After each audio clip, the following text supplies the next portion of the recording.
You mentioned you had to start it and it's all on your faith account. Yeah.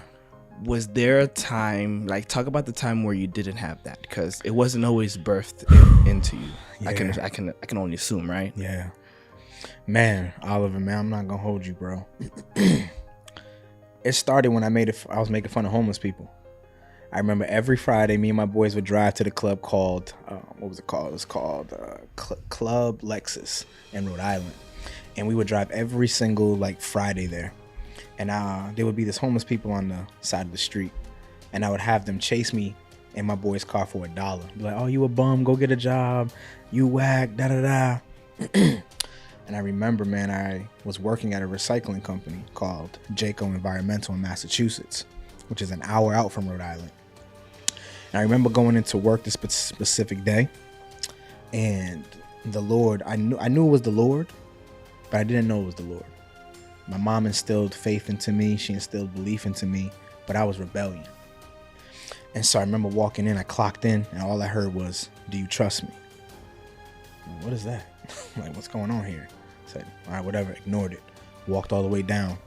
My boss, Ramon, comes on the forklift. I hear, "Do you trust me?" I'm like, what is this voice? Like, what's going on? I'm thinking I'm crazy. All right, so then I go to start doing my work, demoing refrigerators, all those types of things. And I hear it one more time. "Do you trust me?" I'm like, I don't know what this is. Then Ramon comes to me and says, "Hey, Willie." That's what he used to call me instead of Willie. Call me Willie. Yeah. All right. So he's like, "Hey, Phil wants to talk to you in the office." I said, "I bet." Now, I ain't thinking nothing. I'm one of the hardest workers actually on the floor. So I open up that door and I go into the office. He turns around in his chair. He says, "Hey, Will, how you doing?" I said, "I'm good, Phil. I'm straight, man. I'm ready to go back to work." You know what I'm saying? Like, let's get it, right? Yeah, yeah. He says, "Hey, I just want to let you know the company's going through a transition right now financially. And because you're at the bottom of the totem pole, we got to let you go." Now, mind you, man, my mom's staying with me. I have a newborn son, and the mother of my kids is with me. I'm like, Lord, you got to be kidding me, dog. So I remember I get back in that car, that 2003 Nissan Maxima, driving all the way back from Franklin, Massachusetts to Rhode Island. I'm just tears in my face. I'm just like, God, like, how can you let this happen to me? Like, God, like, I'm mad at God. I'm pissed off at God. I pull up to the driveway. I open the door, slam it. Boom. Walk in, my mom go, she's from Zebulon, North Carolina. So she like, "Baby, what's the matter?" Right? Now, anybody talk about my mom, I'll kick y'all in your kneecap, right? She's like, "Baby, you okay?" I said, "Nah, man, I lost my job, man." She said, "You lost what?" I said, "Yeah, the job that I had." Yeah. "You mean the job with the good money, the job that got this TV in here?" She like, "You better go get another job, boy." I said, "Mom, I'm heated right now." And so at that moment, we had to split ways. So my mom went to go stay with her friend. The mother of my kids went to go stay with her mom. And I stayed in my 2003 Nissan Maxima for about 2 months. Wow. 2 months, fam.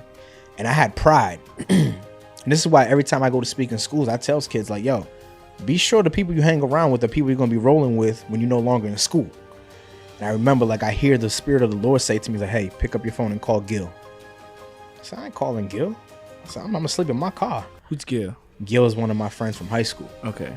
Yup. So he's like, "You need to call Gil." I'm like, "I ain't calling Gil." I said, "Call Gil." Pick up the phone. I call him. I say, "Yo, Gil, I'm going through a tough time right now, dog. I need a place to stay." He said, "I bet. Let me ask my mom." He asked his mom.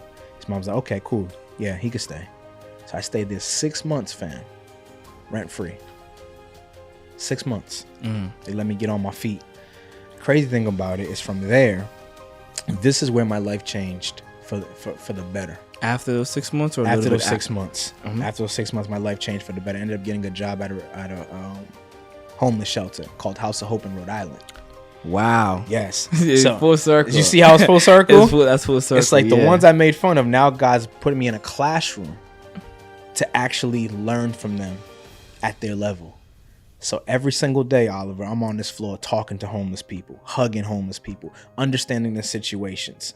Some of the most phenomenal people you ever meet in your life. While people are on the stage laughing at them, looking down at them, tooting their nose up on them, I'm down there hugging them, having conversation with them, breaking bread with them.